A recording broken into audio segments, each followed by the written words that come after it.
Please be seated.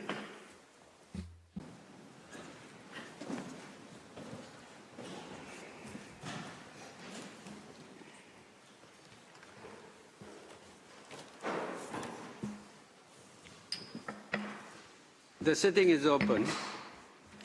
Before we start our judicial proceeding today, I would first like to pay solemn tribute to the memory of Judge ad hoc Srinivasa Rao, who sadly passed away on 17 March 2025. Judge Srinivasa Rao sat as a judge ad hoc in the case concerning sovereignty over Petra Blanca, Pulau Batu Pete, Middle Rocks, and South Ledge, Malaysia, Singapore. During his long and illustrious career, Judge Srinivasa Rao served the Indian government at the highest level, heading the Legal and Treaties Division of the Ministry of External Affairs and acting as Chief Legal Advisor on International Law from 1985 to 2002, as well as represent his country at various international legal conferences. He was a member of the International Law Commission from 1987 to 2006 and was elected as a chairman in 1995. He also acted as arbitrator in the Bay of Bengal maritime boundary arbitration between India and Bangladesh between 2010 and 2014. That same decade, he served as first vice president and president of the Institut du Droit International. He was also invited to lecture on law as visiting professor at various prestigious universities. These are just some of his many professional achievements in a life dedicated to upholding the value of international law as a practitioner, an advocate, a judge, and an academic. As a judge ad hoc at this court, Judge Srinivasa Rao is remembered with much fondness by his former colleagues who admired his ability to combine sharp, independent thought with a marked sense of collegiality. Judge Srinivasa Rao was a leading international jurist and a man of great integrity. He will be missed. On behalf of the member of the court and myself, may I offer our sincere condolences to the family of Judge ad hoc Srinivasa Rao. I invite you now to stand and observe a minute of silence in his memory.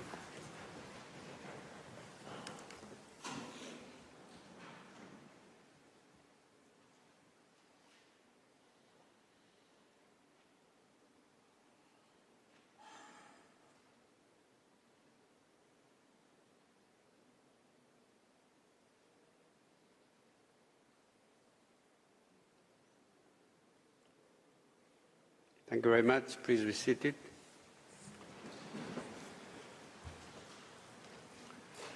I shall now turn to the judicial proceeding before the court today.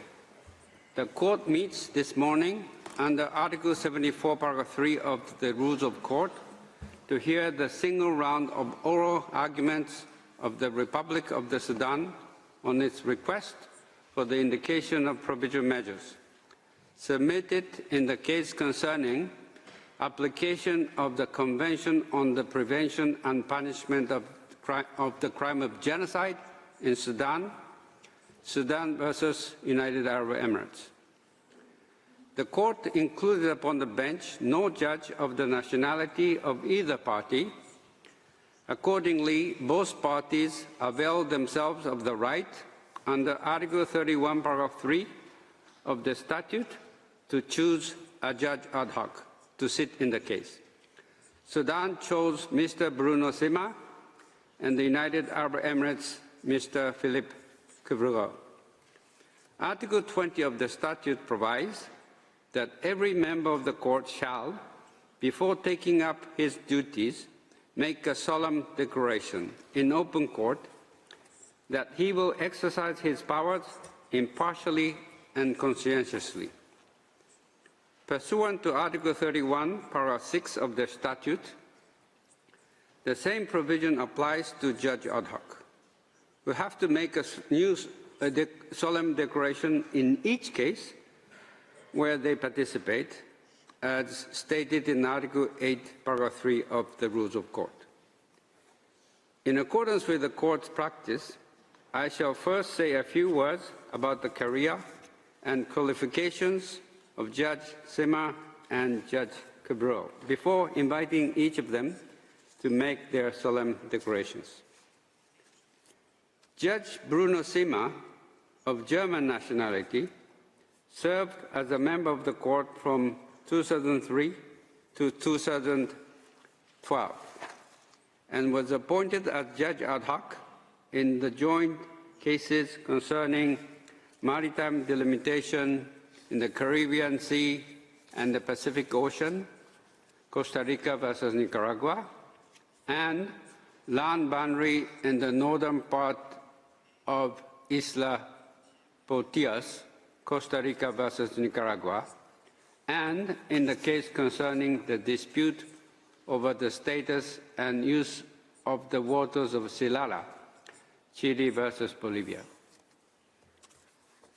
Judge Sima studied law at the University of Innsbruck, where he obtained a doctorate degree in 1966. In 1973, he became professor of international law and European community law at the University of Munich, where he went on to serve as dean of the Faculty of Law between 1995 and 1997. Judge Sima also has a long-standing academic career at the University of Michigan Law School, where he began teaching in 1986, was appointed professor of law in 1987, and where a chair was created in his name in 2009.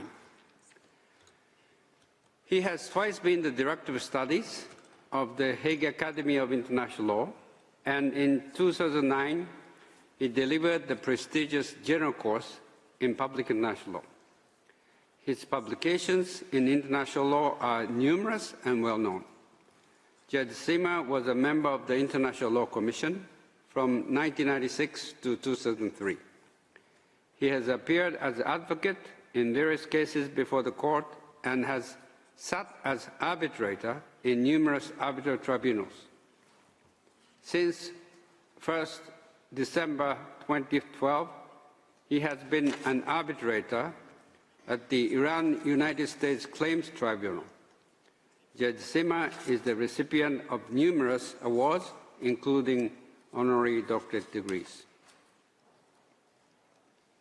Judge Cabral, of Belgian nationality, served as the registrar of the court from 2000 to 2019, having previously held various positions in the court registry since 1982, including that of principal legal secretary.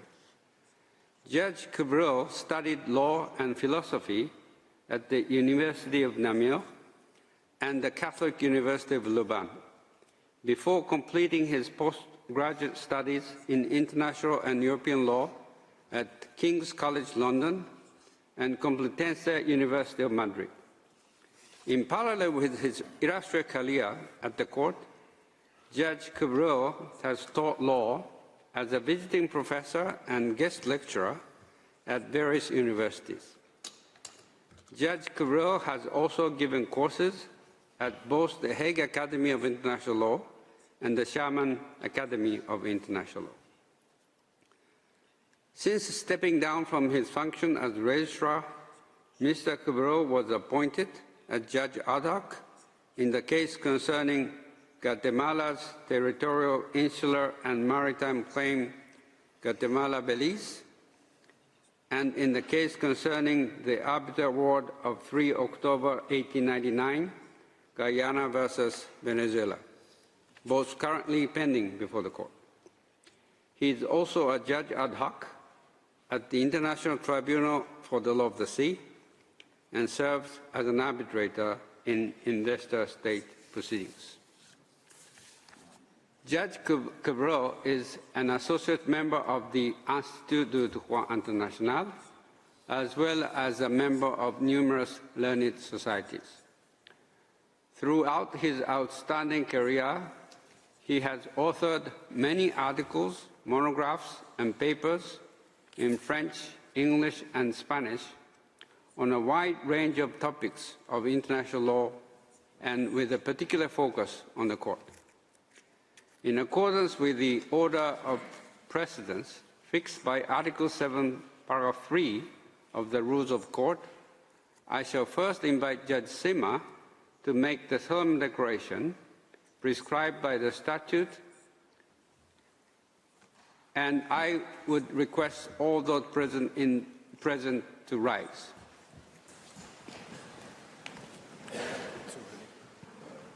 Judge Sima, you have the floor.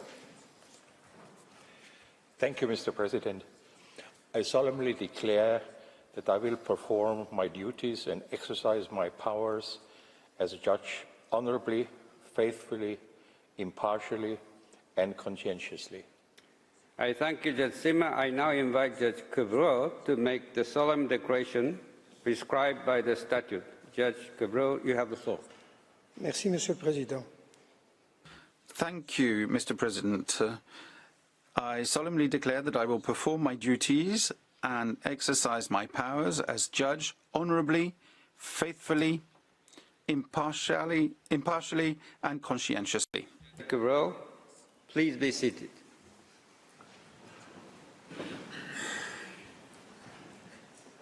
I take note of the solemn declaration made by Judge Ad hoc Sima and Judge Ad hoc Cabral and declare them duly installed as a judge ad hoc in the case concerning application of the Convention on the Prevention and Punishment of the Crime of Genocide in Sudan, Sudan versus United Arab Emirates.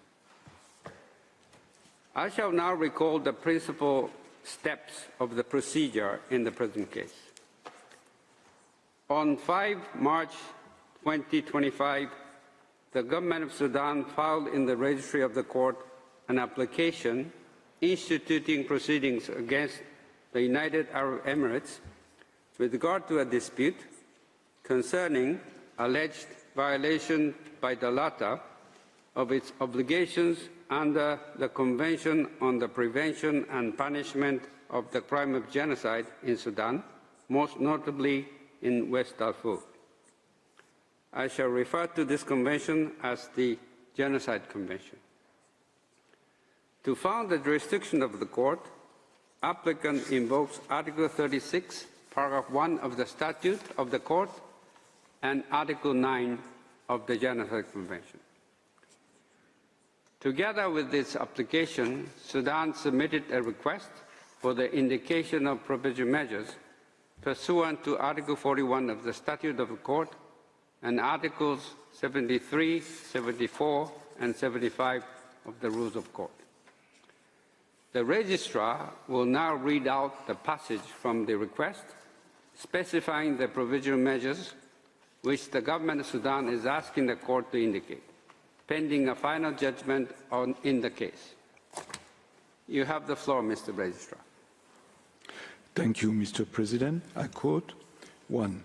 The United Arab Emirates shall, in accordance with its obligations under the Convention on the Prevention and Punishment of the Crime of Genocide, in relation to the Masalit in the Republic of the Sudan, take all measures within its power to prevent the commission of all acts within the scope of Article 2 of this Convention, in particular, A. Killing members of the group, B. Causing serious bodily or mental harm to members of the group, C.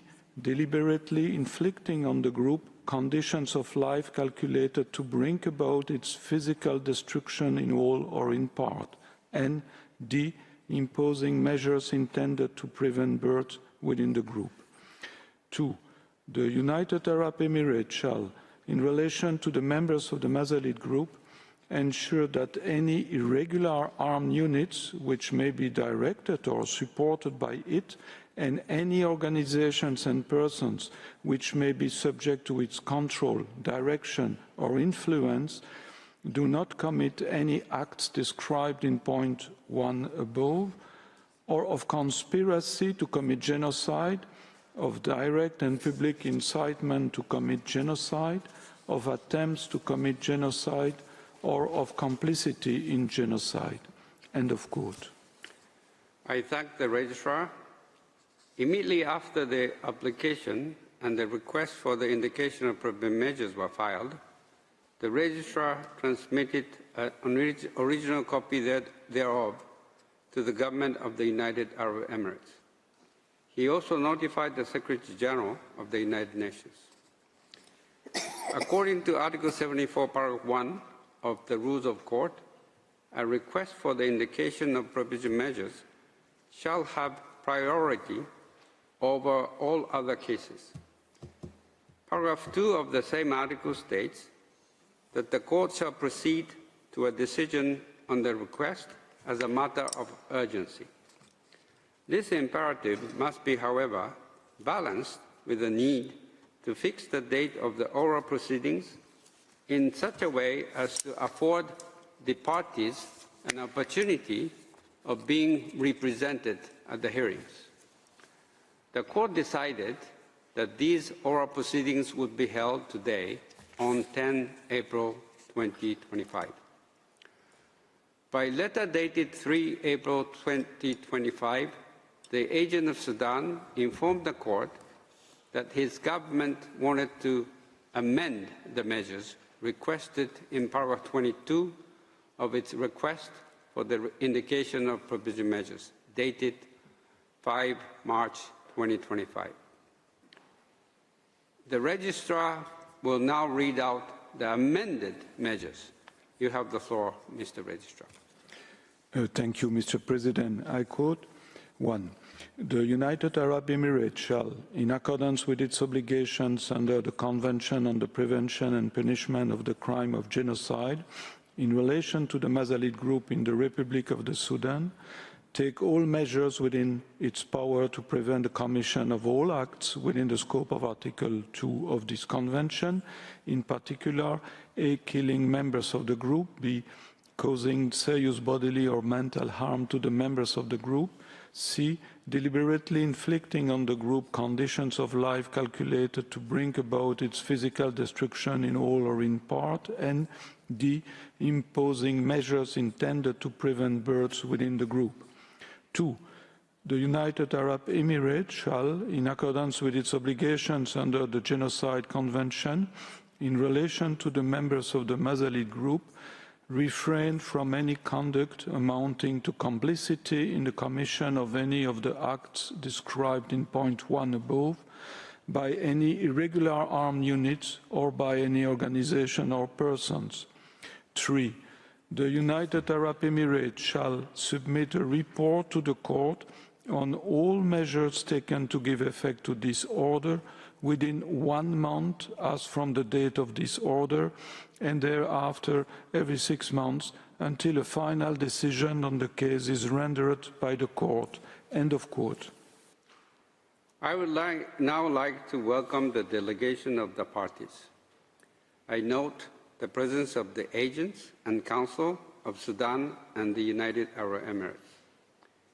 This morning, the court will hear the single round of oral argument of Sudan, which has submitted the request for the indication of provisional measures. It will hear the single round of oral arguments of the United Arab Emirates this afternoon at 4 o'clock.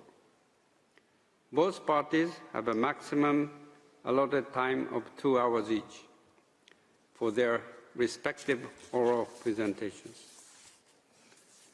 At today's sitting, Sudan may, if required, avail itself of a short extension beyond 12 noon, in view of the time taken up by these introductory remarks. Before giving the floor to the agent of Sudan, I wish to draw the attention of the parties to Practice Direction 11, which states as follows, I quote, In the oral pleadings on request for the indication of provisional measures, parties should limit themselves to what is relevant to the criteria for the indication of provisional measures as stipulated in the statute, rules, and jurisprudence of the court. They should not enter into the merits of the case beyond what is strictly necessary for that purpose. End of quote. I now give the floor to the agent of Sudan, His Excellency Dr. Maiwa Osman Mohammad Khail. You have the floor, sir.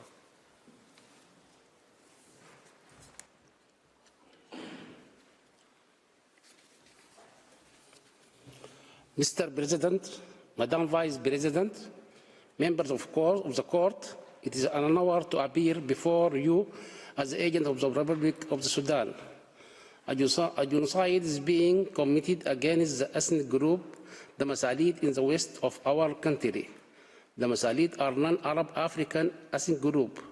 The genocide against the Masalid is being carried out by the Rapid Support Force, paramilitary Arab from Darfur, with the support and complicity of the United Arab Emirates. It was recognized during the drafting of Genocide Convention that the Commission of Genocide will, quote, nearly always involve the complicity of state, end quote. That is so in the large-scale extermination of the Masalid in the present case. The ongoing genocide would not have been possible without the complicity of the UAE, including through the continued sponsorship and shipment of arms of RSF. The UAE continued to supply the RSF with increasingly heavy arms through cargo flight to Mjaras Airport in neighboring Chad. Last year, 10,000 to 15,000 persons were killed in the RSF massacre of Masalid, the population of Al Janina in West Darfur. With increased firepower and support from UAE, the RSF has now leased siege to Al-Fashir in North Darfur. Al-Fashir contained large camps from 10,000 of entirely displaced persons from the Masalid tribe. The genocide violence that will ensue if Al-Fashir now falls and the RSF take it does not bear sinking. There is an immediate risk of repeat of extermination of Masalid at Al Janina. The direct logistic and other support that the UAE has provided and continue to provide it to the RSF and their affiliated militia has been continue to be the primary driving force behind genocide now taking place, including through killing, rape, forced displacement, looting, and the destruction of public and private properties. Professor Buer will set out the fact. Mr. Warsu Kisi will address the court prima facie jurisdiction. Mr. Ogi will deal with plausibility. Then Professor Bilatsi will deal with the risk of irreparable prejudice and the professional measure requested by the Sudan. Mr. President, I thank you and ask that you now invite Professor Buer to the podium. I thank the agent of Sudan for his statement. I now invite Professor Eirik Bjørge to address the court. You have the floor.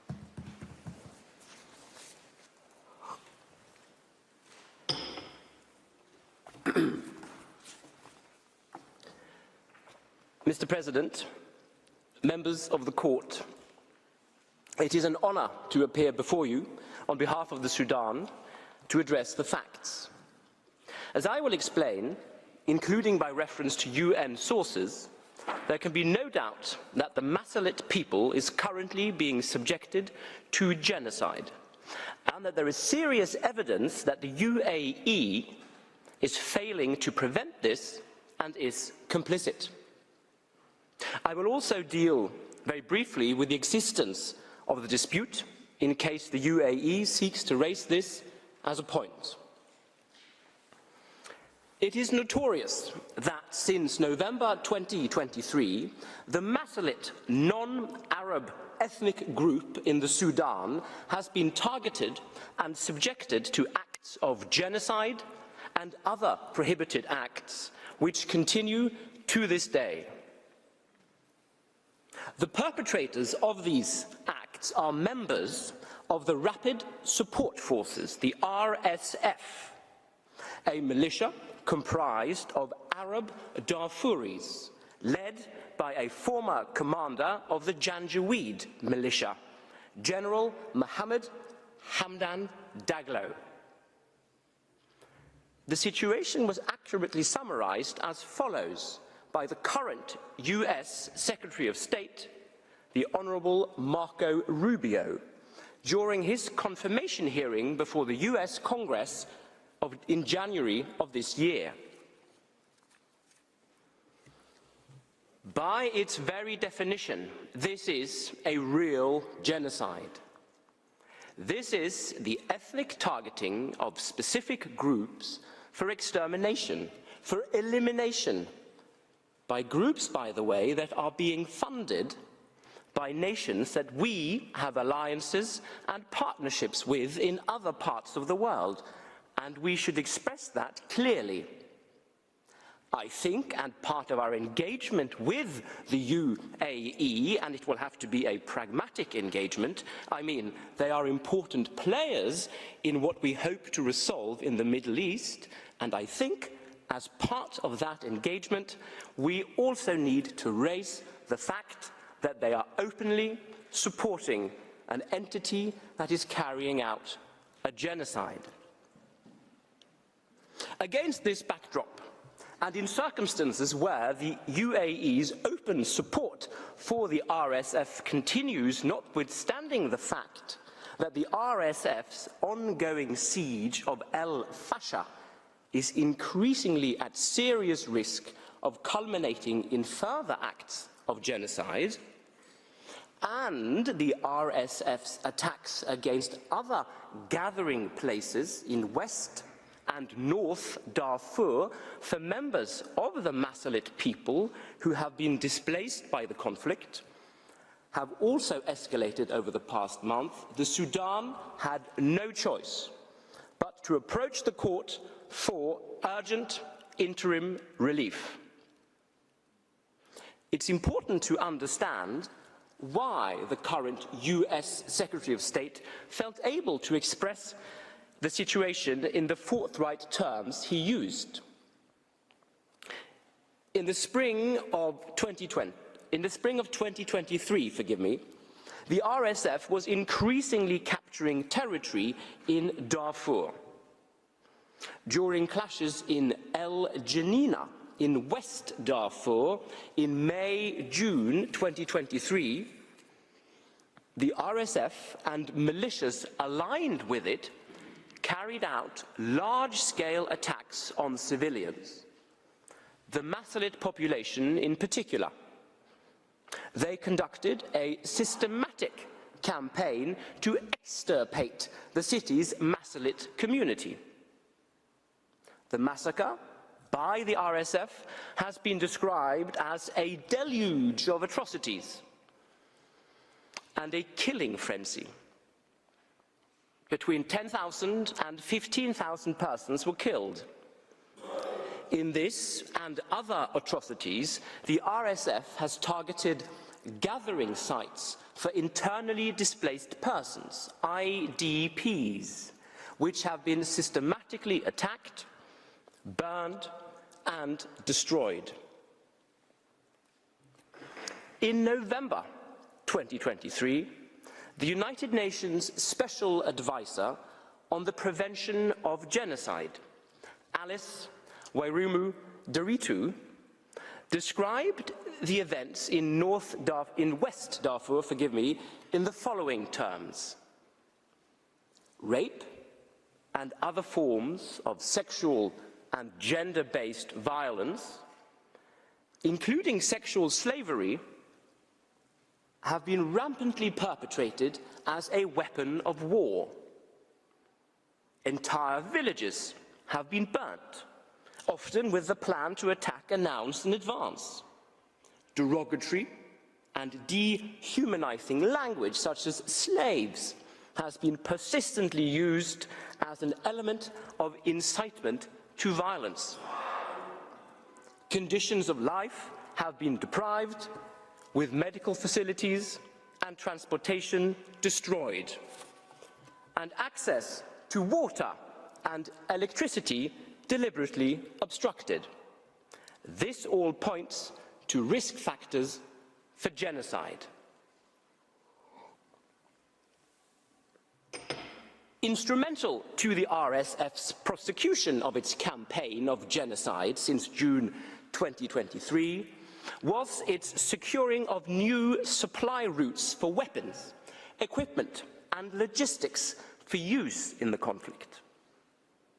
As a result, the RSF was now able to use several types of weapons, several types of heavy and sophisticated weapons, and these played a major role in its capture of El Jeninah.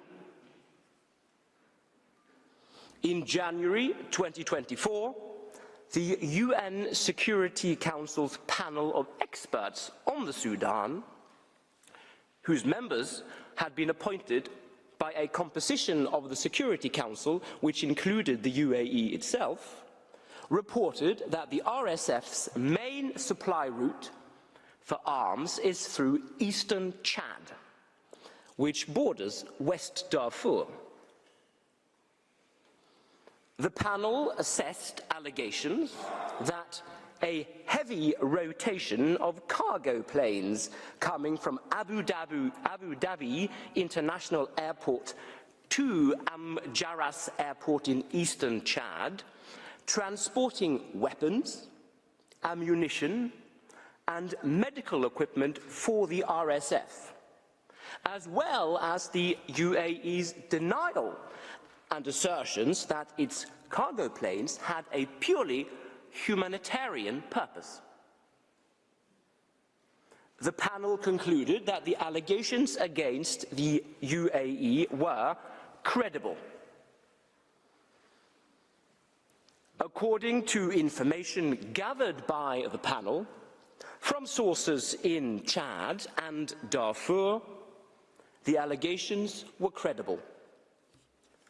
Several sources in eastern Chad and Darfur, including among local native and administrative leaders and armed groups operating in those areas, reported to the panel that several times per week, weapons and ammunition shipments were unloaded from cargo planes arriving at Amjaras Airport, then loaded on trucks.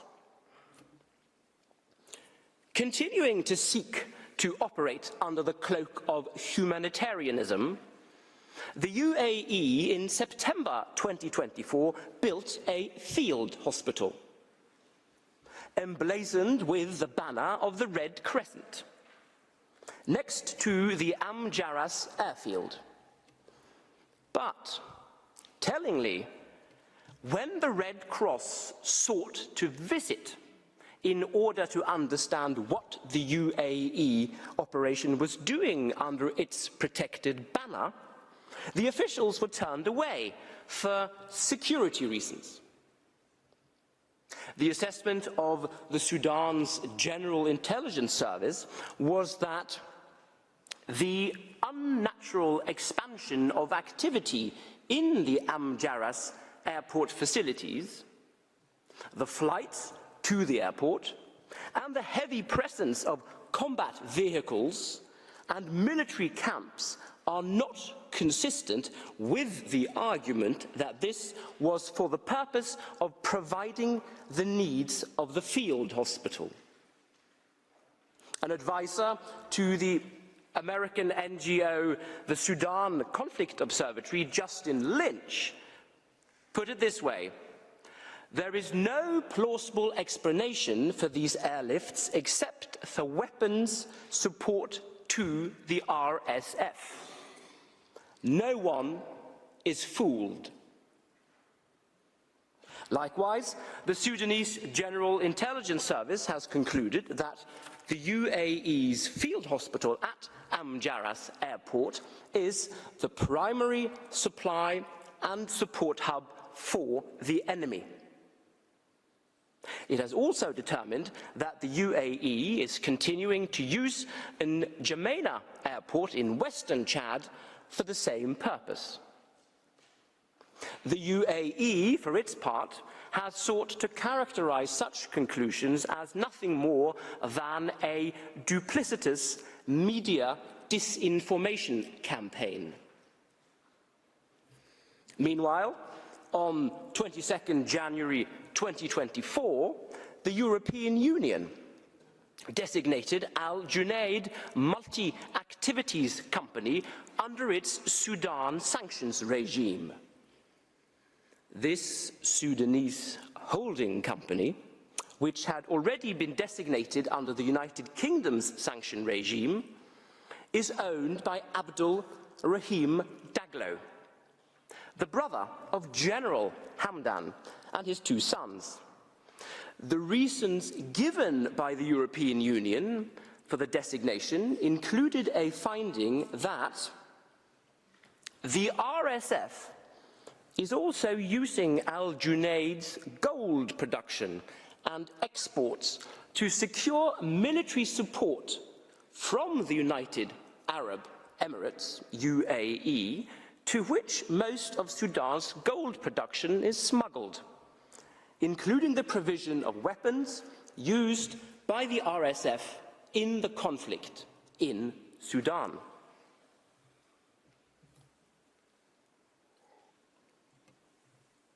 On 21 May 2024, the United Nations Special Advisor on the Prevention of Genocide briefed the Security Council in a meeting where the UAE was invited to participate.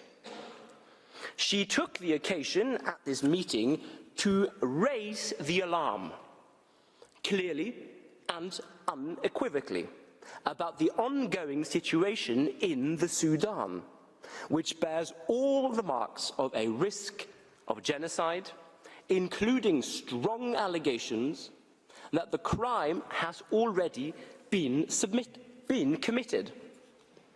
Civilians are far from being protected, and civilian populations are being targeted based on their identity. In Darfur and El Fasher, civilians are being attacked and killed because of the color of their skin, their ethnicity, and who they are. The Special Advisor expressed extreme concern about the attacks on the ethnic Masalit community in West Darfur, allegedly perpetrated with an explicit intent to destroy, and emphasized that the human rights and humanitarian catastrophe unfolding in the Sudan contravenes the very essence of the international obligations to prevent and punish the crime of crimes, as enshrined by the Genocide Convention. The risk of genocide exists in the Sudan. It is real, and it is growing every single day. On 5 June 2024, the Special Advisor observed in connection with El Fasher that it was unquestionable that risk factors and indicators for genocide and related crimes are present, and the risks are increasing. And on 20 September 2024, she expressed grave concern over reports that the RSF had breached the third defensive line around El Fasher, with one of El Fasher's IDP camps, Abu Shuk, teetering on the edge of disaster. Further clear evidence of the UAE's complicity emerged in the aftermath of the Battle of Jebel Moya in October 2024. The defeated RSF forces left behind arms that can only have been provided by the UAE, including ammunition crates marked United Arab Emirates, GHQ, Armed Forces, Joint Logistics Command, Postbox number 2805, Abu Dhabi, UAE. Notwithstanding its evident knowledge of the ongoing genocide, the UAE continued to supply heavy weaponry through Amjaras airport. This included the provision of sophisticated drones that were increasingly flown out of Amjaras and into the Sudan. Moreover, the UAE has also assisted and aided the RSF in the recruitment of mercenaries to support the attack against El Fasher. On 20 November 2024, a joint military force was engaged in an operation near to where North Darfur borders Libya. After a firefight, the mission was able to collect the passports of certain of the foreign mercenaries. Among them were Colombian nationals whose passports contained entry visas from the UAE from the previous month. As the Wall Street Journal reported, the Colombian mercenaries were hired by an Abu Dhabi-based company called Global Security Services Group, which has presented itself as acting on behalf of the Emirati government. North African officials interviewed by the Wall Street Journal put the number of Colombian mercenaries who have been sent to the Sudan at approximately 160. A detailed Colombian investigation put it at 300. On 7 January 2025, after careful review of the facts and a comprehensive legal analysis, the US Secretary of State correctly determined that a genocide was being committed in the Sudan, stating that the RSF and RSF-aligned militias have continued to direct attacks against civilians. The RSF and allied militias have systematically murdered men and boys, even infants, on an ethnic basis, and deliberately targeted women and girls from certain ethnic groups for rape and other forms of brutal sexual violence. Those same militias have targeted fleeing civilians, murdering innocent people escaping conflict, and prevented remaining civilians from accessing life-saving supplies. Based on this information, I have now concluded that members of the RSF and allied militias have committed genocide in Sudan. On the basis of this determination, the United States sanctioned RSF's commander, General Hamdan, for his role in systematic atrocities. It also sanctioned 7 companies owned by the RSF, as well as 1 individual for their role in procuring weapons for the militia. They were, all of them, based in the UAE. The UAE Ministry of Justice waited for around 4 months before it responded on 4 April 2025, only after the Sudan had submitted this dispute to the court.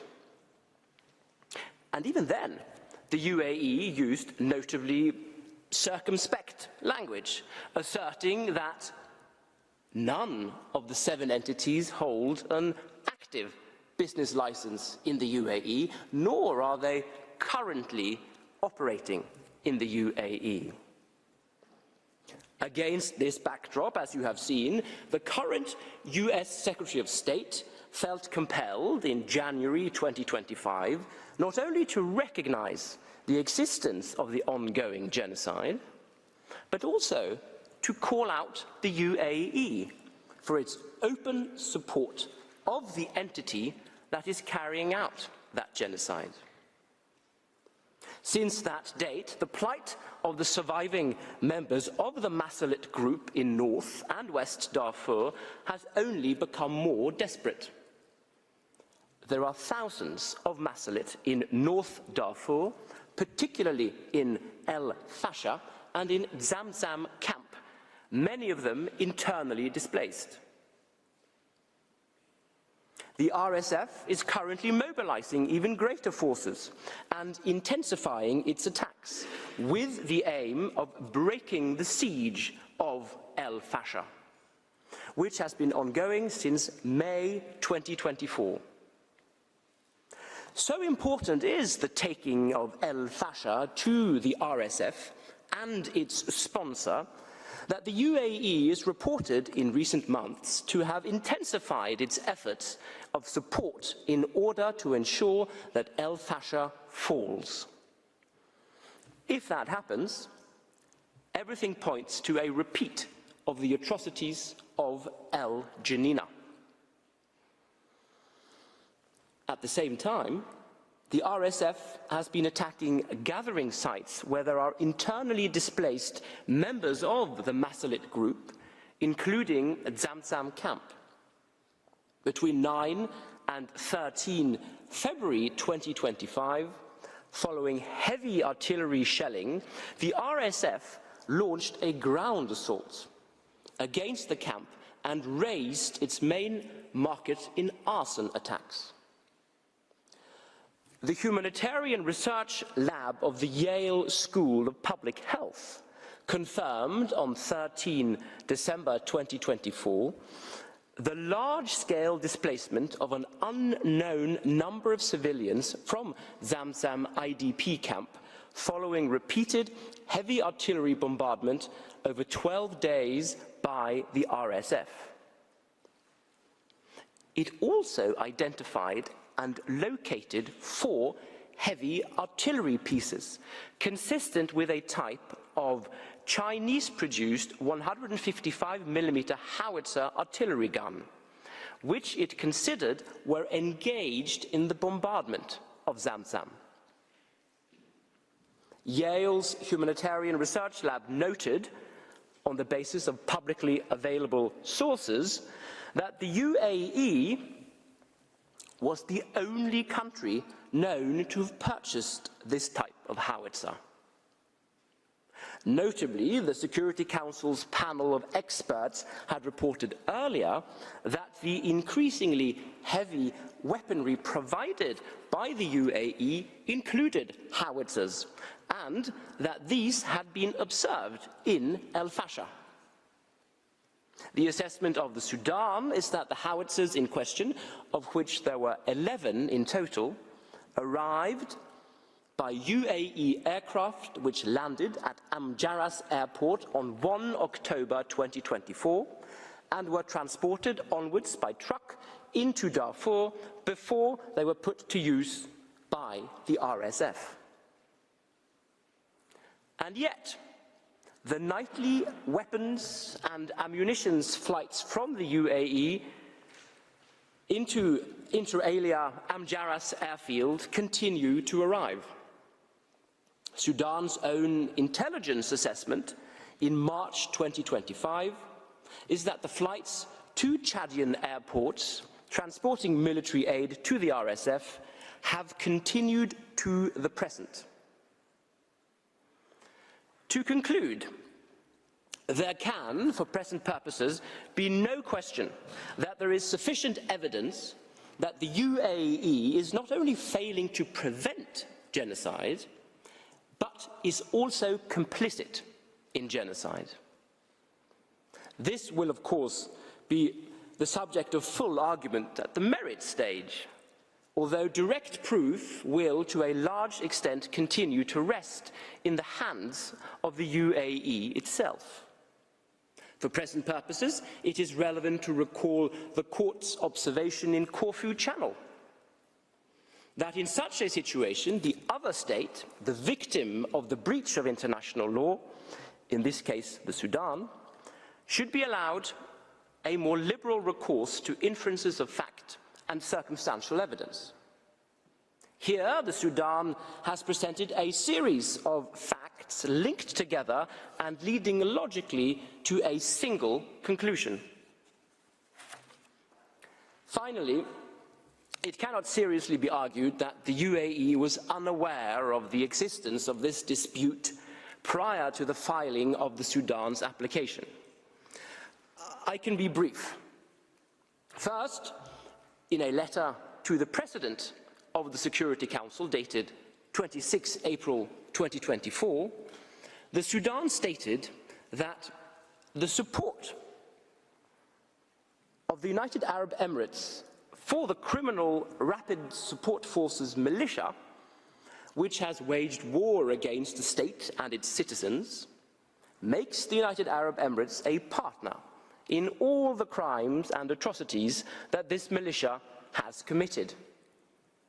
The Sudan demanded that the UAE be held responsible for crimes including crimes amounting to genocide. Second, during the Security Council meeting held on 18 June 2024, the Sudan stated that the Security Council must identify by name the state sponsoring that plague which is subjecting the people of the Sudan to gradual genocide. The Sudan concluded, the United Arab Emirates is a country that is sponsoring systematic and ethnically based terrorism in the Sudan. The Rapid Support Forces are supported, sponsored, and incited by the United Arab Emirates to fight in the Sudan and perpetrate crimes and rapes. In the same meeting, the UAE denied all of this as false. Third, during the Security Council meeting held on 11 September 2024, the Sudan stated that the United Arab Emirates fuels the war and supports the militia that has committed the crime of genocide.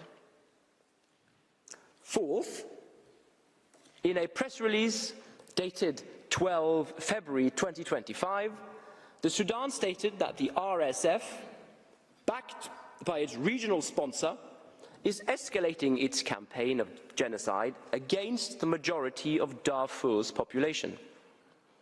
The terrorist militia has been waging a brutal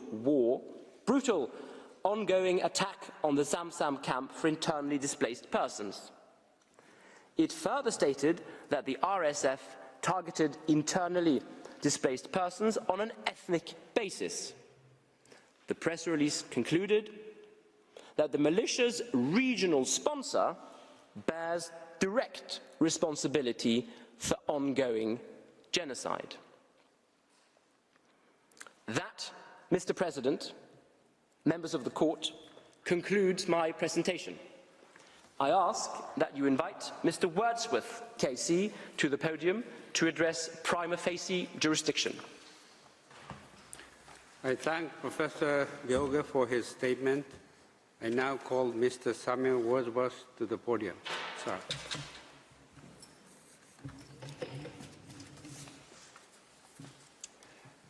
Mr. President, members of the court, it's a privilege to appear before you and to have been asked by Sudan to address the issue of the court's prima facie jurisdiction.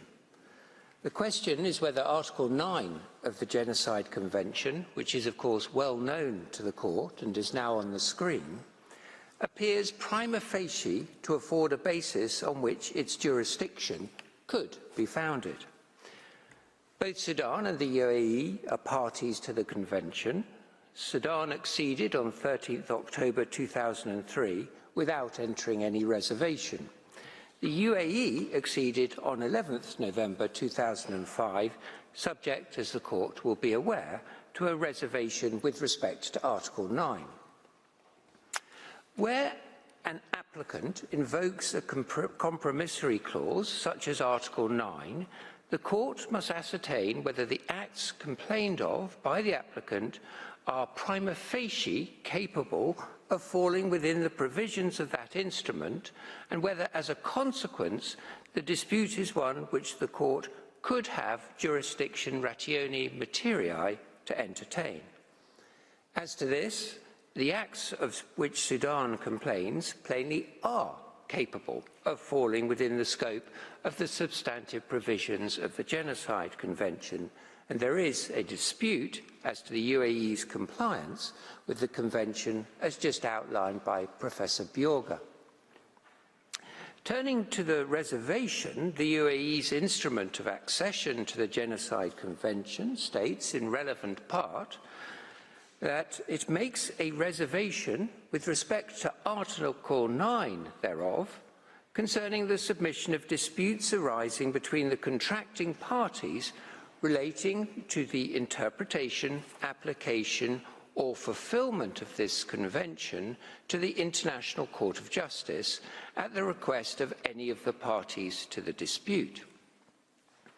Now, where at a provisional measures phase a respondent invokes a reservation entered in relation to the compromissory clause, two separate questions arise. First, the court must examine the reservation and assess whether it is capable, prima facie, of being correctly interpreted so as not to deprive the court of jurisdiction. That is a question of interpretation. The second question arises if, and only if, the court decides that the reservation can only be interpreted so as to exclude jurisdiction. This second question, of course, goes to validity. Is the reservation capable, prima facie, of being found to be invalid? That is, at the appropriate later stage in the proceedings and after hearing full argument. I deal with these two separate questions in turn. However, as to both, it is useful to recall the observation of Judge Greenwood in his separate opinion in the Georgia and Russia case. Requests for the indication of provisional measures of protection are considered as a matter of urgency, without the opportunity for the consideration of extensive evidence or the detailed analysis of legal issues which can be undertaken in later phases of the proceedings. The jurisdictional threshold which the applicant has to cross is accordingly set quite low, and any ruling, whether as to law or fact, which the court makes at the provisional measures stage of a case is necessarily provisional. Consistent with the quite low threshold that is applied in light of the urgency and the inability to hear full argument, the court has generally refrained from determining disputed questions of interpretation at the provisional measures stage, reserving these to the appropriate later stage. Of particular relevance, so far as concerns reservations, at the provisional measures stage of the nuclear tests case, France argued that the dispute fell within the exclusion from its acceptance of compulsory jurisdiction of disputes concerning activities connected with national defence. New Zealand contested this and maintained that the validity, interpretation and effect in the present situation of the reservation attached to the French declaration are issues which can be the subject of debate, that is, at a later stage, with there being various arguments in favour of the court's jurisdiction. In these circumstances, the court refrained from making any pronouncement on the interpretation or validity of the reservation and concluded that at the present stage of the proceedings, the provisions invoked by the applicant appear prima facie to afford a basis on which the jurisdiction of the court might be founded. And the court then went on to indicate provisional measures. Turning then to the first question, that is the interpretation of the UAE's reservation.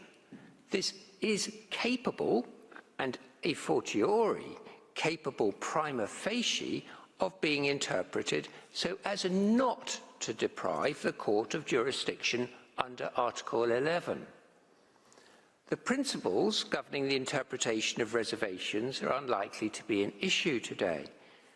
In its guide to reservations, the ILC stated that a reservation is to be interpreted in good faith, taking into account the intention of its author as reflected primarily in the text of the reservation, as well as the object and purpose of the treaty and the circumstances in which the reservation was formulated. Of course, any state making a reservation can be expected to have given very careful consideration to the specific formulation of the words it chooses to use. In this respect, unlike in the context of treaty drafting, there is no question of compromise or negotiation with other parties. Focusing then on the text of the UAE reservation, this is notably vague and non-specific.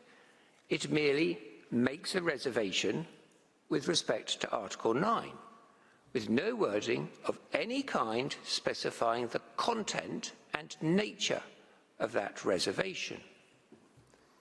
The rest of the reservation then reflects the wording of Article 9, what it concerns, l'article selon lequel in the French text. Notably, however, what follows omits the key wording on the responsibility of a state for genocide. And as the court recognized in the Bosnian genocide case, the fact that Article 9 confers jurisdictions over disputes, including those relating to the responsibility of a state for genocide, is an unusual feature of the wording of Article 9. Equally to the point, it is precisely the responsibility of a state for genocide in respect of which the court's jurisdiction is engaged in the current case, including as to the state's complicity in genocide.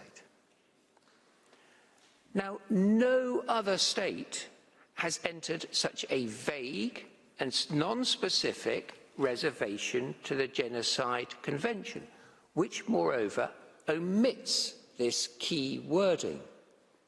Compare, for example, the US reservation of 27th November 1988, which this court considered in its order of 5th June 2023 in Ukraine and Russia.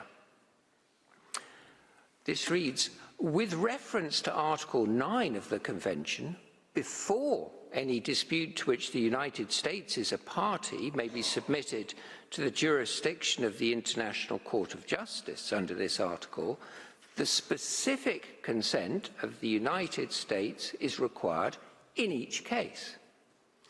Although the UAE reservation came many years later than this, the clear US wording to the effect that specific consent is needed to establish jurisdiction was not adopted. And it was by virtue of this clear wording that the court was able to find in Ukraine and Russia that the United States is not bound by Article 9 of the Convention. Although, to note, this was in a context where, unlike here, there was no issue as to whether the reservation was capable of any other interpretation. Compare as a second example the 1975 reservation of Rwanda under consideration in the DRC and Rwanda case in 2002. The Rwandese Republic does not consider itself as bound by Article 9 of the Genocide Convention. Again, the UAE elected not to adopt this seemingly clear wording, although that wording was well known to have been the subject of an order of the court at the time that the UAE was formulating its reservation. And note in passing, again, unlike here, the DRC made no submission at the provisional measures phase, or indeed subsequently, that Rwanda's reservation was capable of being interpreted other than as excluding the court's jurisdiction under Article 9. Instead, it challenged the validity of the reservation. That is an entirely separate matter that I'll be returning to a little later. So looking just at the text, it is quite unclear what the intent of the UAE reservation is. In what respect does it seek to exclude or perhaps modify the effects of Article 9? It might be to require a further consent. It might be to require some preconditions to the seizing of the court, such as negotiation. It might be intended as a statement that the UAE does not consider itself bound by Article 9, save for when its own state responsibility is directly in issue. And taking into account the circumstances in which the reservation was formulated, as per the ILC guide, the obvious point is that the UAE appears to have elected not to have adopted well-known examples of text through which other states have sought in unambiguous terms to reject compulsory jurisdiction under Article 9. Now, the text must also be interpreted taking into account the object and purpose of the treaty. And this is a crucial point. In considering the object and purpose of the Genocide Convention, the Court said in its 1951 advisory opinion, the Convention was manifestly adopted for a purely humanitarian and civilizing purpose. It is indeed difficult to imagine a convention that might have this dual character to a greater degree, since its object, on the one hand, is to safeguard the very existence of certain human groups, and on the other, to confirm and endorse the most elementary principles of morality. In such a convention, the contracting states do not have any interests of their own. They merely have, one and all, a common interest, namely the accomplishment of those high purposes which are the raison d'etre of the convention. Of course, the Court was then considering the question of whether reservations would be incompatible with the object and purpose of the convention. The issue it again considered in the DRC and Rwanda case in relation to Rwanda's unambiguous reservation. But at this stage of Sudan's argument, the issue is only as to what may be a prima facie correct interpretation of the specific UAE reservation. The relevant backdrop, then, is that the Convention aims to safeguard the very existence of certain human groups and to confirm and endorse the most elementary principles of morality, while the UAE has unquestionably an interest in the accomplishment of those high purposes. Against this backdrop, the Court must consider whether the UAE's notably elliptical reservation is intended to exclude jurisdiction over its own state responsibility for genocide, despite the apparently careful omission of those very words from its reservation. Sudan says this cannot be the case. Or, more to the point, for current purposes, that at least prima facie the UAE reservation is capable of being interpreted other than as a statement that the UAE does not consider itself bound by Article 9 with respect to the issues of state responsibility that are now before you. The Court should not, and indeed cannot, at this very early stage, conclude on the elliptical wording of the UAE reservation that, to borrow the words of the joint separate opinion of the 5 judges in the DRC and Rwanda case, when they were considering object and purpose, that the UAE wished to be in a position to shield from international judicial scrutiny any claim that might be made against it concerning genocide, and likewise wished to show the world scant confidence that it would never ever commit genocide, one of the greatest crimes known. The UAE reservation is plainly capable of being interpreted other than as a display of such scant confidence.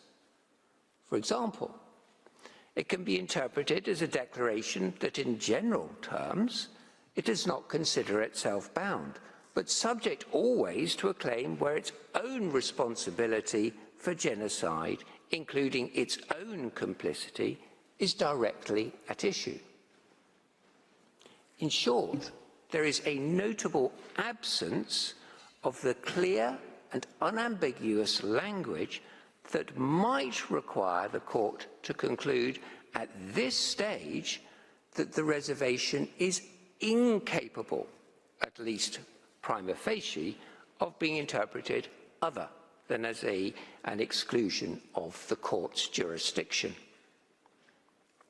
And please note, the current case is very different from that before the court in the 2 legality of use of force cases brought by Yugoslavia against Spain and the United States. In its orders of 2nd June 1999, very exceptionally, the court did conclusively interpret reservations made by the respondents.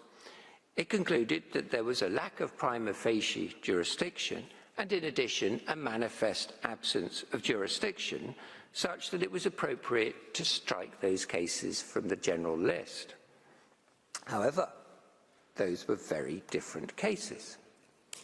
3 points.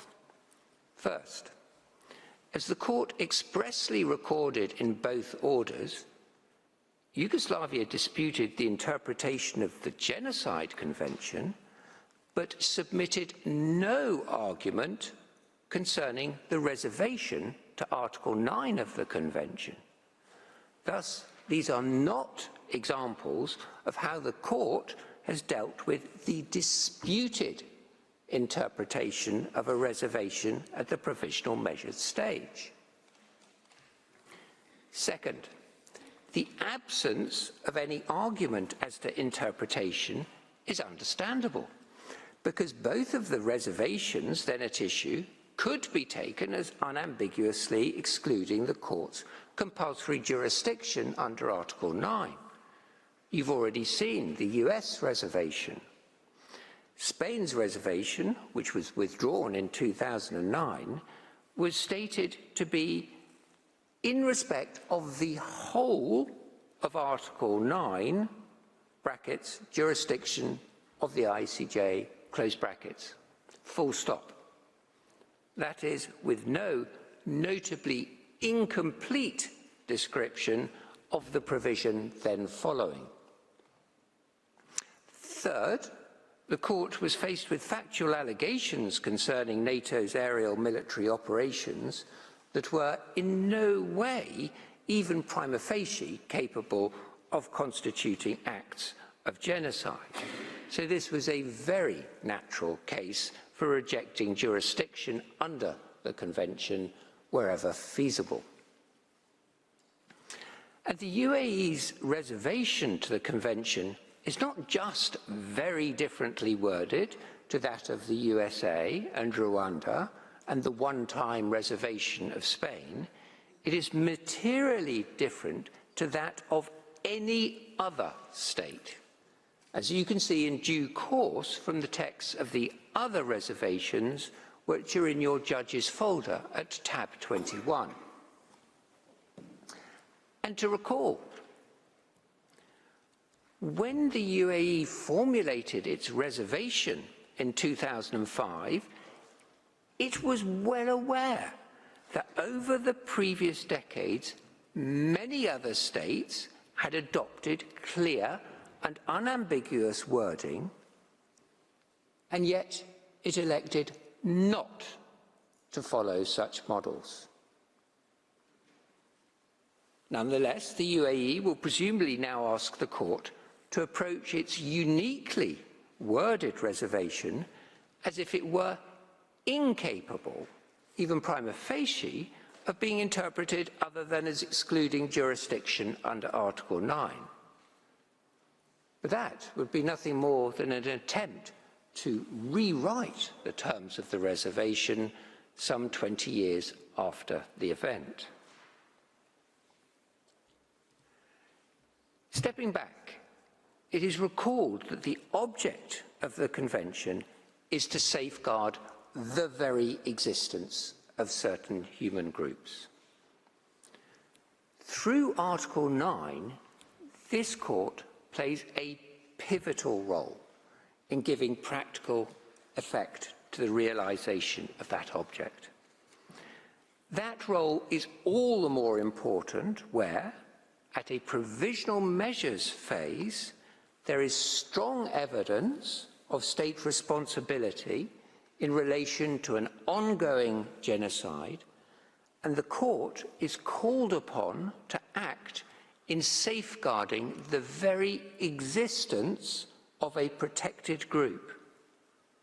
That, in an exercise of its prima facie jurisdiction, the court may consider to be at real and immediate risk of genocide. Surely, that critical role could not be defeated by an ambiguously worded reservation such as now before you that is capable of being interpreted, at least prima facie, in a way consistent with the exercise by this court of its jurisdiction under Article 9.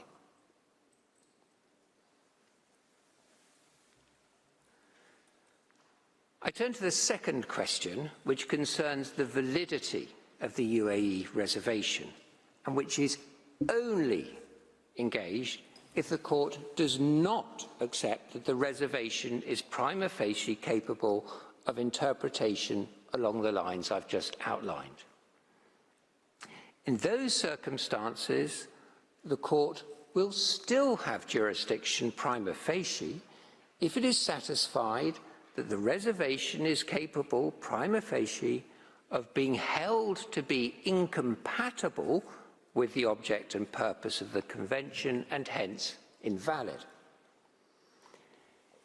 In its guide to practice on reservations, the ILC has reflected the distinction between the essential clauses of a treaty, in respect of which reservations cannot be admitted, and the less important clauses, in respect of which reservations may be admitted. As then President Awada suggested in his 2010 remarks to UN member state legal advisers, arguably Article 9 of the Genocide Convention provides an example of a dispute settlement clause which might be considered to constitute part of the raison d'etre of the treaty. Sudan considers that Article 9 does provide such an example, and not merely as a matter of what would be reasonably arguable, which would, however, be sufficient for the present purposes of jurisdiction prima facie.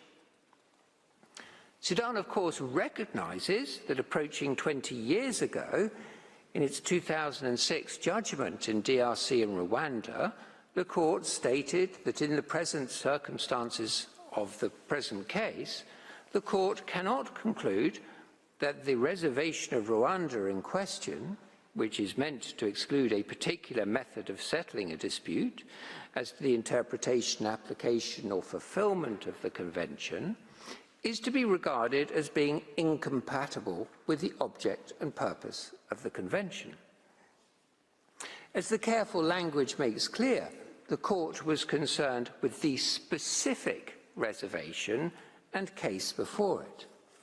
As emphasised in the separate opinion of 5 judges, the court made no more generalised finding. I wish to look first at the court's judgment, then turn to look further at the joint separate opinion, and finally to say a few words on the absence of any objection by Sudan to the UAE reservation, in case something is made of that fact later today. In the 2006 judgment, the court gave just 3 brief reasons for its conclusion, and it's to be recalled that the court was faced with a scattergun claim in which the DRC invoked some 11 sources of jurisdiction.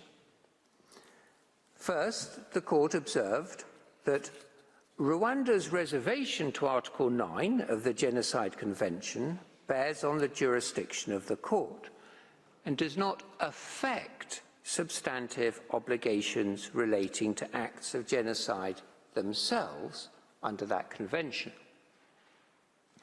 Well, this is true from one perspective, but it does not answer the key question of whether the exclusion of jurisdiction is incompatible with object and purpose, in particular, given that the court's jurisdiction is vital to the enforcement of the Convention's substantive obligations.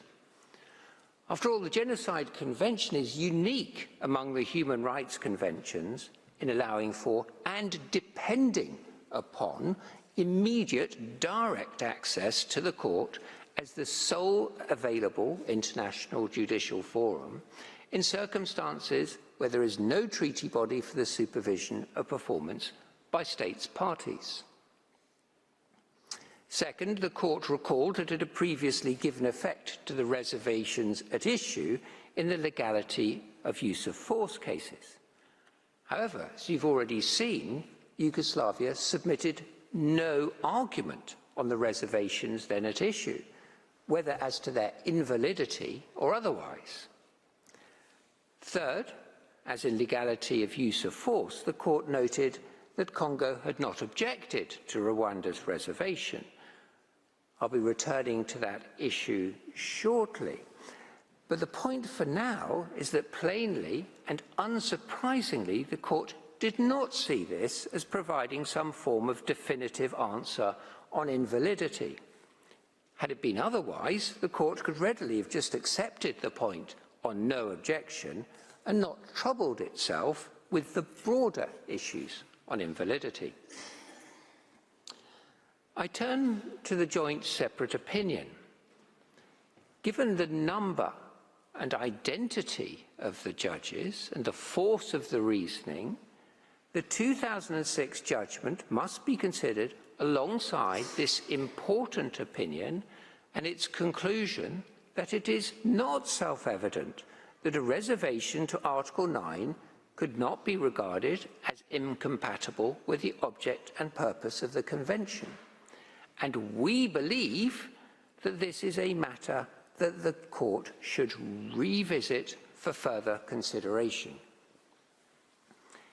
In this respect, the opinion noted that in its 1951 advisory opinion, the court was not asked to pronounce on the compatibility of particular reservations to the Genocide Convention with its object and purpose, and nor did the court foreclose legal developments in respect of hitherto uncharted waters in the future. It was also noted by the 5 judges, and the court already has this point, that in legality of use of force, Yugoslavia had not made any argument that the reservations were contrary to the object and purpose of the Convention, so the court did not consider or pronounce on that issue. Did not pronounce on that issue, I apologise. The joint separate opinion also raised specific elements of concern about 3 matters absent from the court's reasoning. First, it was emphasised that the court, although not a monitoring body, does have an important role under the Genocide Convention. Under that convention, it is states who are the monitors of each other's compliance with prohibition on genocide. Article 9 then gives a state who believes another state is committing genocide the chance to come to the court. Second, it was noted that Article 9 speaks not only of disputes over the interpretation and application of the Convention, but over the fulfilment of the Convention. Indeed, the inclusion of this term is another unique feature of Article 9 among compromissory clauses in conventions concerning human rights. Then, as a final and third element, further, the disputes that may be referred to the court under Article 9 include those relating to the responsibility of a state for genocide, although, of course, the UAE does not include this unusual feature in its reservation. Looking at these three elements of concern, Sudan agrees with South Africa's recent submission before the court that the role of the court, which unusually extends not only to the interpretation and application of the Convention, but also to its fulfilment, is pivotal. In addition to their substantive obligations under the Convention, it is vitally important that states respect the court and their procedural obligations. And the recent jurisprudence of the court, both in Gambia and Myanmar, and now in the order of 26th January 2024 in South Africa and Israel, contains some recognition of this in finding that there is a correlation between the rights of members of groups protected under the Genocide Convention, the obligations incumbent on states parties thereto, and the right of any state party to seek compliance therewith by another state party. That must be correct. And the recognition of that correlation supports the view that Article 9, which is the key tool in seeking compliance, should be considered to constitute part of the raison d'etre of the treaty. That position is also supported by the travaux to the Convention, which again did not feature in the argument in 2006 and which the Court's judgment did not consider. The travaux showed that it was well understood that the Court would play an important role in connection specifically with prevention of genocide, for it alone was competent to decide whether or not a state was guilty of violating the terms of the Convention and to determine the necessary legal redress. The Court could in fact contribute in no mean degree, and in the French that is dans une large mesure, to the prevention of genocide. The Court should also be aware of relevant state practice, which again was not before the Court in 2006 and did not feature in the 2006 judgment.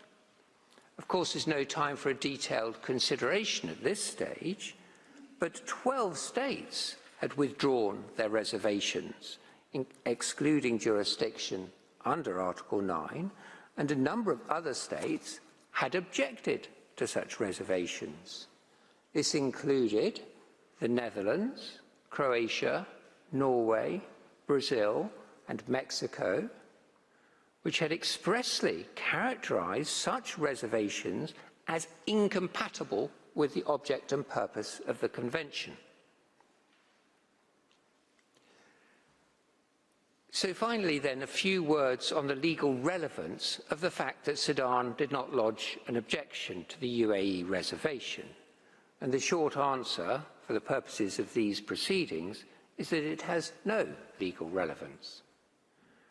The absence of objection did not in 2006 and does not now preclude the Court from considering whether a reservation is, or prima facie could be, incompatible with the object and purpose of the Convention, as is required by Article 19C of the Vienna Convention on the Law of Treaties.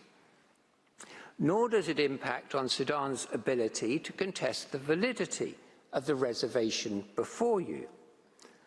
The rule on making an objection to a reservation within 1 year, which is to be found at Article 20 sub 5 of the Vienna Convention, has nothing to do with the substantive validity of the reservation, which is the subject matter of Article 19 of the Vienna Convention. And it would be bizarre if it were otherwise. Read in context, Article 20 sub 5 can only be concerned with objections to reservations to the extent they are valid.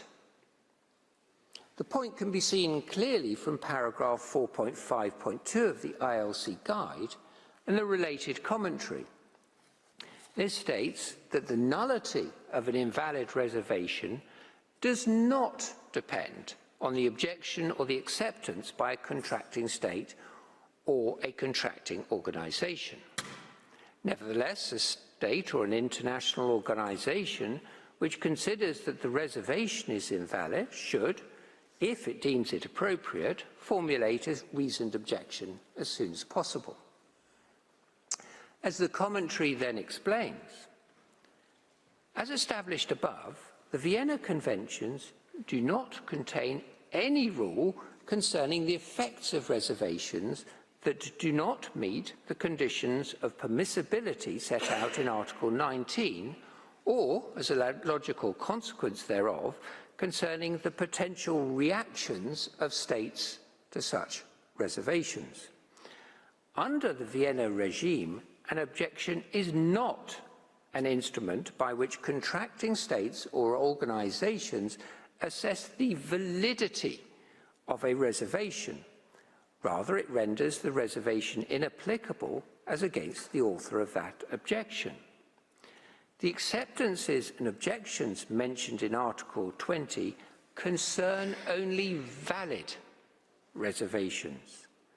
The mere fact that these same instruments are used in state practice to react to invalid reservations does not mean that these reactions produce the same effects, or that they are subject to the same conditions as objections to valid reservations. So if the UAE seeks to rely on the absence of objection by Sudan, this is a non-point. In any event, because the UAE reservation was capable of being interpreted as not excluding jurisdiction, it did not call out for objection. Notably, the United Kingdom, which has had a long-standing policy of objecting to clear and unambiguous reservations excluding jurisdiction, did not object to the UAE's reservation, and nor did any of the other 10 states which have made such objections, namely Australia, Belgium, Brazil, Croatia, Ecuador, Greece, Mexico, the Netherlands, Norway, and Sri Lanka. As to the 2006 judgment more generally when it comes to validity, although this of course commands considerable respect from Sudan, it does not provide the answer to the issue before you today. The various elements of concern raised in the joint separate opinion, alongside the other matters Sudan has raised, demonstrate that if the UAE reservation could only be interpreted so as to bar jurisdiction, which, as you have seen, is not the case, it is capable, at least prima facie, of being held to be incompatible with the object and purpose of the Convention and hence invalid. I thank you for your attention and ask you, Mr. President, to hand the floor to Ohi, who will be addressing you on the plausible rights of Sudan. I thank Mr. Wadsworth for his statement. I now invite Mr. Shanoki to address the court. You have the floor, sir.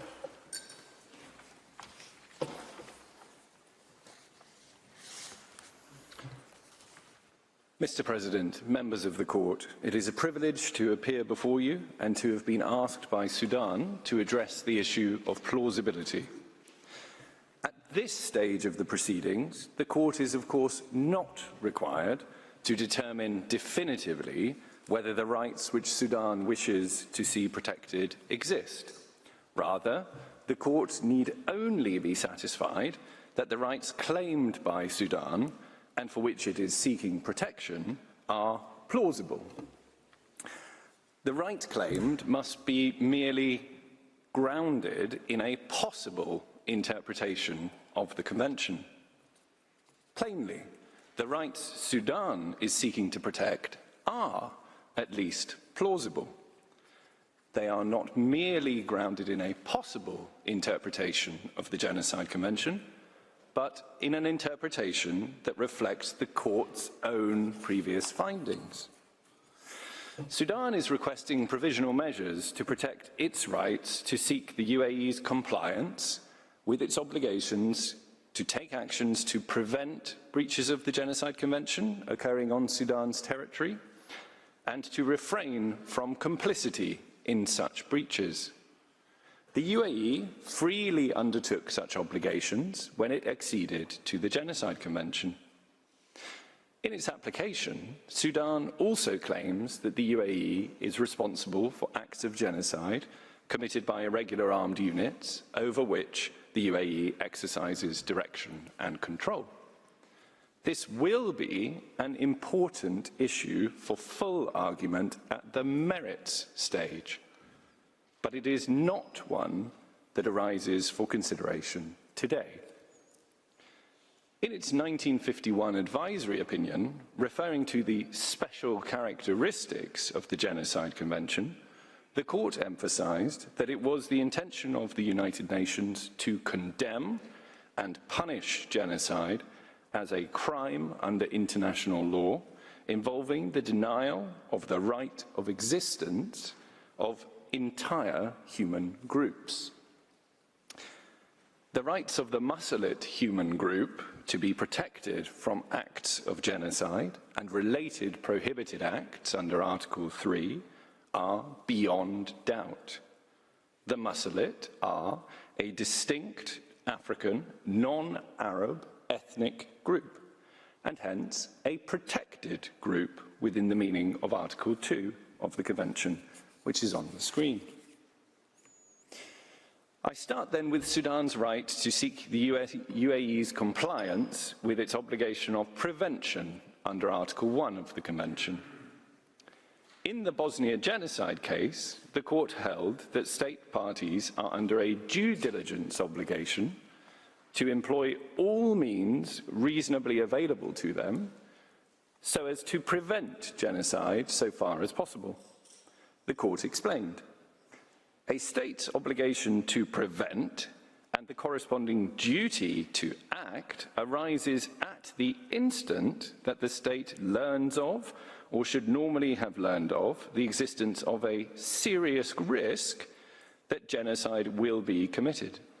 From that moment onwards, if the state has available to it means likely to have a deterrent effect on those suspected of preparing genocide or reasonably suspected of harboring specific intent, dolus specialis, it is under a duty to make such use of these means as the circumstances permit. Here, the UAE's obligation of prevention was undoubtedly engaged at least as early as November 2023. By that time, as you have heard, UN sources were already sounding a clear alarm about the risk of genocide. And by May 2024, the Special Advisor was informing the Security Council that the ongoing situation in the Sudan bears all the marks of a risk of genocide, including strong allegations that the crime has already been committed. And in June 2024, she specifically identified the increasing risk of genocide in El Fasher. Now, although a breach of the obligation of prevention can result from omission alone, the breach is all the more evident here because the UAE has been positively supporting the actors committing genocide by supplying them with funds, equipment, and weapons to be used in the conflict.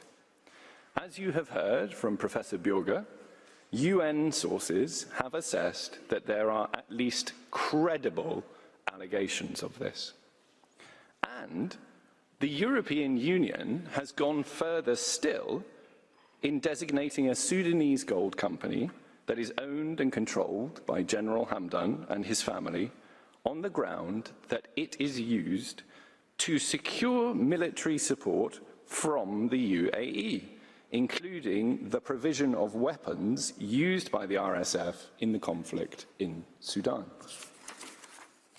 Moreover, the UAE is not only a geographically close state with strategic interests in Sudan, but one that has very close links with the senior leadership of the RSF and a real capacity to influence their conduct. 3 illustrative examples of such links. First, in December 2023, General Hamdan was photographed at Entebbe Airport disembarking from an aircraft belonging to Royal Jet, a UAE charter airline run by an advisor to the President of the UAE.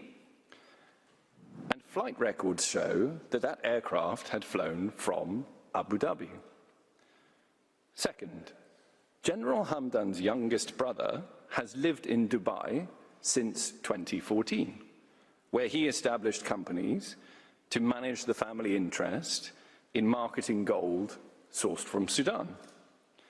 Third, as you've already heard from Professor Björge, the United States has sanctioned 1 individual and 7 entities located in the UAE for their support to the RSF. And in light of all this, there is every reason to view as at least plausible press reports stating that General Hamdan has very recently travelled to the UAE to meet with senior UAE officials and to discuss the potential reorganisation of the RSF following the government's liberation of Khartoum. I turn now to Sudan's right to seek compliance from the UAE in refraining from complicity in genocide. In its 2007 judgment in Bosnia genocide, the court held that there is no doubt that complicity, in the sense of Article 3, paragraph E of the Convention, includes the provision of means to enable or facilitate the commission of the crime. The court explained, although complicity as such is not a notion which exists in the current terminology of the law of international responsibility, it is similar to a category found among the customary rules constituting the law of state responsibility, that of the aid or assistance furnished by one state for the commission of a wrongful act by another state. The court also recognized that in this connection, reference should be made to Article 16 of the ILC's Articles on State Responsibility, reflecting a customary rule. This states as follows: a state which aids or assists another state in the commission of an internationally wrongful act by the latter is internationally responsible for doing so if that state does so with the knowledge of the circumstances of the internationally wrongful act, and that act would be internationally wrongful if committed by that state. The court found that it could see no reason to make any distinction of substance between complicity in genocide within the meaning of Article 3, paragraph E of the Convention, and the aid or assistance of a state in the commission of a wrongful act by another state within the meaning of Article 16. Plainly, there is at least a plausible case that Sudan has rights under Article 16. I have already addressed the question of the UAE's knowledge of the genocide from November 2023, and there can, of course, be no dispute that those heinous acts would be internationally wrongful if committed by the UAE itself.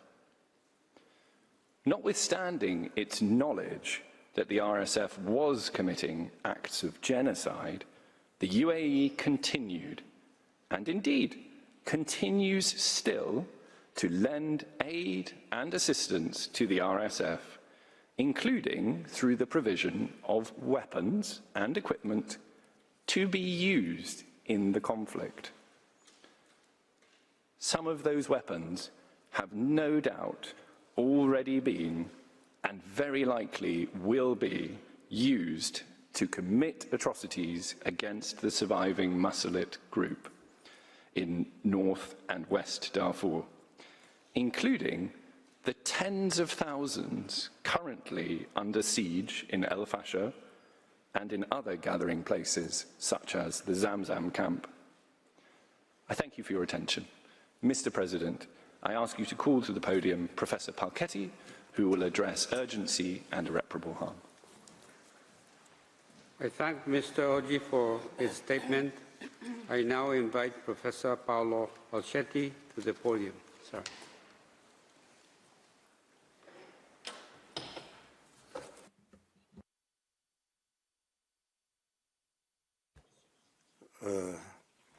President, distinguished judges, it is an honor for me to represent the Republic of Sudan before you. It is my task, first of all, to demonstrate that the conditions of urgency and the risk of irreparable harm are met in the present case. I will then present the measures requested by Sudan. When a case involves a violation of the Genocide Convention, it becomes necessary to dwell on the irreparable nature of the harm that could be caused to the rights in dispute. Your jurisprudence is clear on this point. As you have stated, the rights of a group to be protected against acts of genocide are, and I quote, of such a nature that the harm caused to them could be irreparable. And again I will quote, in light of the fundamental values that the Genocide Convention seek to protect. End of quote. The rights at stake in our case are not merely threatened by a risk of irreparable harm. This risk is real and imminent. The condition of urgency is therefore fulfilled. The Masalit group in Sudan continues to be exposed to a situation of extreme vulnerability today.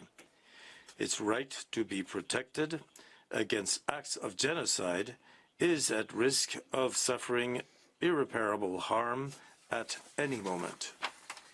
This real and imminent risk to the Masalit group is not solely attributable to the Rapid Support Forces and allied militias.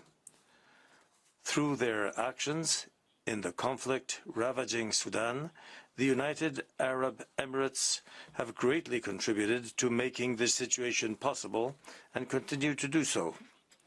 To the extent that the UAE continues to provide active support to the rebel forces responsible for this situation, in flagrant violation of their obligations to prevent genocide and to not provide aid or assistance in the commission of genocide, the real and imminent risk facing the Masalit group is also attributable to the Emirates. This justifies the urgent measures that Sudan requests the court to indicate, and all means should be used to bring an end to this genocide. My colleagues who preceded me have already presented to you the multiple sources attesting to the acts of genocide committed against the Masalit group, as well as the assistance provided by the United Arab Emirates to the forces responsible for these genocidal acts. I return to these 2 points in order to emphasize that this situation persists today and require indicative measures in the face of a situation where new acts of genocide may be committed at any moment. Mr. President, the existence of a risk of genocide has been known since the end of 2023. As early as November 2023, the High Representative of the European Union condemned the massacre of more than 1,000 members of the Masalit community and called upon the international community to ensure that another genocide does not occur in Darfur. The situation has not changed in 2024. The existence of a risk of genocide has continued to be denounced, including by the United Nations Special Advisor on the Prevention of Genocide. On 19 December 2024, the senior advisor to the organization Preventing and Ending Mass Atrocities, Mrs. Shania Lewis, clearly denounced the existing situation before the UN Security Council in regard to what was happening in Sudan. It is worth revisiting what she said before the Security Council just a few months ago. The atrocities committed by the Rapid Support Forces extend across the entire country. These forces, supported by the United Arab Emirates, are committing genocide in Darfur, from Ardamata to Jenaina, and from Khartoum to El Fasher. And today, they are carrying out ethnic cleansing in Zamzam, the largest displacement camp in Sudan, which is plagued by famine. The Rapid Support Forces are attempting to complete the genocide that began more than 20 years ago, and they are succeeding in doing so. At the beginning of 2025, the United States also recognized, and I quote, that members of the RSF and allied militias have perpetrated genocide in Sudan. In recent weeks, the situation has continued to worsen. In a report presented to the Security Council at the end of February 2025, the United Nations Secretary General stated that violence against civilians has further intensified, particularly in the Zamzam displacement camp. Professor Bjorg already spoke to you about the siege that cities have been subjected to since time back. At the beginning, the spokesman for the United Nations underscored the humanitarian catastrophe that has affected the city, and I quote him. He says, "We are greatly alarmed." Hostilities in and around El Fasher in North Darfur state, including attacks in the past 2 days that resulted in civilian casualties. Fin de citation. La presse la plus réputée parle. The press has subsequently commented that an unprecedented catastrophic situation in the city of El Fasher has arisen. The city of El Fasher and the Zamzam camp are host to thousands of people who belong to the Masalit community. The urgency that presently characterizes the situation in Darfur and therefore not be subject to any doubt. A genocide is indeed being committed, and new acts of genocide can occur at any moment. This said, in spite of the cries of alarm put forward by the international community, is a state that continues to arm the militias committing this genocide, and this state, through its action, through its omission, has made it possible and continues making it possible for this situation to continue. You have already been informed about cargo planes flying between the Emirates and Darfur and transporting arms and ammunitions. Sudan has also provided the court with an intelligence report describing in a detailed manner the specific dates and times of arrival of how these flights have been organized to supply weapons to the rapid support forces. This afternoon, the United Arab Emirates will likely protest against Sudan's allegations. They will tell you that, yes, there are frequent flights between the United Arab Emirates and Chad, but that these flights only carry humanitarian aid. It will then be important to remember that as early as January 2024, the Sudan expert group established by the Security Council concluded that Sudan's allegations, I quote, are credible, end of quote. According to the expert non-governmental group, the information published in the press further confirms the allegations made by Sudan. It further confirms that the delivery of weapons has never ceased. And I would like to say in passing that the legitimacy of these sources cannot be contested because they fully satisfy the requirement of consistency and congruence that you require to base the proof of a fact on such documents. In a report from November 2024, the International Crisis Group, an independent, non-governmental institute whose reports are based on information and assessments gathered on the ground, to use your own words, confirms that arms deliveries have continued without interruption. The modalities are the same as those described in the UN report. Emirati cargo planes have nonetheless landed regularly in Chad, first at Amjaras, Enedi East province in the northeast of the country, and then in Jamena after turning off their transponders in order to avoid being tracked. The weapons are then transported to Darfur by road. The intelligence report presented by Sudan indicates that arms deliveries continue even today. This is confirmed by information from the press, which also attests to an intensification of cargo plane arrivals from the Emirates to N'Djamena. These flights in April 2025, as well as 11 February and 3 flights on the 12th. This situation is described as a nocturnal ballet of aircraft. Mr. President, the delivery of weapons is only one of the modalities whereby the United Arab Emirates has facilitated the genocide against the Masalit community. And it is nevertheless sufficient in order to prove the extent to which the present behavior of the Emirates continues to the situation of extreme vulnerability to which the Masalit community is exposed.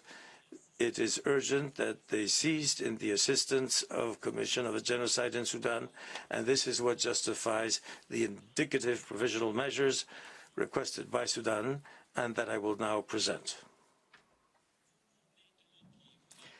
As Council Oke indicated to you, the rights that Sudan seeks to have protected are those derived from the obligations incumbent upon the United Arab Emirates under Articles 1 and 3 of the Genocide Convention, namely the obligation to prevent genocide and the obligation not to commit or engage in acts that constitute complicity in genocide. The first and second provisional measures requested by Sudan aim to preserve these two rights. They fully satisfy the requirement that there must be a connection between the rights claimed and the measures requested. The first measure concerns the obligation of the United Arab Emirates to prevent genocide. As the court has stated, the obligation to prevent genocide is a due diligence obligation that requires states parties to the convention to take, and I quote, all means reasonably available to them to prevent, as far as possible, genocide. End of quote. The second measure concerns the obligation not to commit acts of complicity in genocide, which, as you have stated, and I quote again, undoubtedly encompasses the provision of means intended to enable or facilitate the commission of the crime. End of quote. The two measures requested have a general scope. They aim to cover all the actions of the United Arab Emirates that contribute to creating a risk of irreparable harm to the plausible rights claimed by Sudan. They aim to ensure that the United Arab Emirates cease any behavior that could constitute a form of aid or assistance to the rebel forces in the commission of genocide, and also to ensure that all means available are used in order to prevent that new acts of genocide be committed by these forces. This specifically implies ending delivery of weapons, ammunition, and other forms of military or logistical assistance to the rapid support forces and other militias responsible for the acts of genocide against the Masalit community. It also involves ending any form of financing that could be used to help or assist the rapid support forces and other militias in the commission of genocide. It also involves, last but not least, taking all the necessary measures to ensure that individuals, companies, or organizations under its jurisdiction or influence provide no aid or assistance to the rapid support forces and other militias participating in the commission of genocide.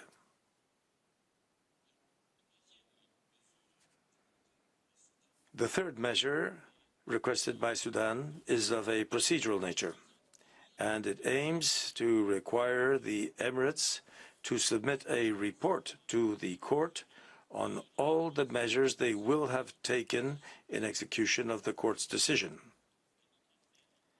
In our case, such a measure is all the more justified inasmuch as the Emirates have always denied having helped or assisted the rapid support forces, particularly through the provision of weapons.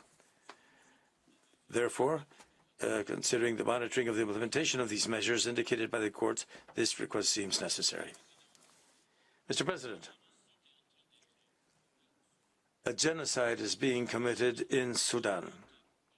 This genocide is being fueled by a state, the United Arab Emirates, which, in violation of its international obligations, including those that emanate from the Security Council, has continued to provide weapons and other forms of aid to the militias directly responsible for this genocide. The United Nations Security Council, the Peace and Security Council of the African Union, and several states have condemned the external interventions fueling the Sudanese conflict and have called upon the states facilitating the transfer of weapons and military equipment to Darfur to respect their international obligations. This request from the international community has remained unheeded up to date. Now, given this situation, the court's role as the ultimate guardian of the Genocide Convention's adherence, becomes of paramount importance. Sudan is requesting that the court fully comply with the role entrusted to it by the Convention. To conclude, I would like now to thank you for your attention and request that you kindly give the floor to the agent for Sudan. I thank Professor Palchetti for his statement. I now give the floor back to the agent of Sudan, His Excellency Dr. Muaiwa Osman Mohammed Khail. You have the floor, sir. Mr. President, member of the court, that concludes the oral argument of the Republic of Sudan. All that remain is for me for repeat Sudan's submissions as set out in its letter to the court dated 3 April 2025. The Republic of Sudan requested that pending final judgment in the case, court indicated that the United Arab Emirates shall, in accordance with its obligation under the Convention on the Prevention and Punishment of the Crime of the Genocide, in relation to the Masalid group in the Republic of Sudan, take all measures within power to prevent the commission of all acts within the scope of Article 2 of this Convention, in particular, a killing member of the group, 2 causing serious bodily of mental harm to the member of the group, deliberated inflicting on the group condition of the life calculated bring about the physical discretion in all or part, and imposing measures intended to prevent base within the group. The United Arab Emirates shall, in accordance with its obligation under the Genocide Convention relating to the member of the Masalid group, refrain from any conduct amounting to complicity in a commission of any of acts described in point 1 above by any irregular armed unit or by any organization or persons. The United Arab Emirates shall submit a report to the court on all measures taken to give effect to this order within 1 month, as from that date of this order, and thereafter every 6 months until the final decision on the case rendered by the court. Mr. President, members of the court, my country, Masalid people, thank you for kind attention at this desperate time. I also thank you, the interpreter and the court staff, for unavailable assistance. Thank you. I thank the agent of Sudan, whose statement brings to an end the single round of oral argument of his government, as well as this morning's sitting. The court will meet again this afternoon at 4 p.m. to hear the United Arab Emirates present its single round of oral argument. The sitting is adjourned.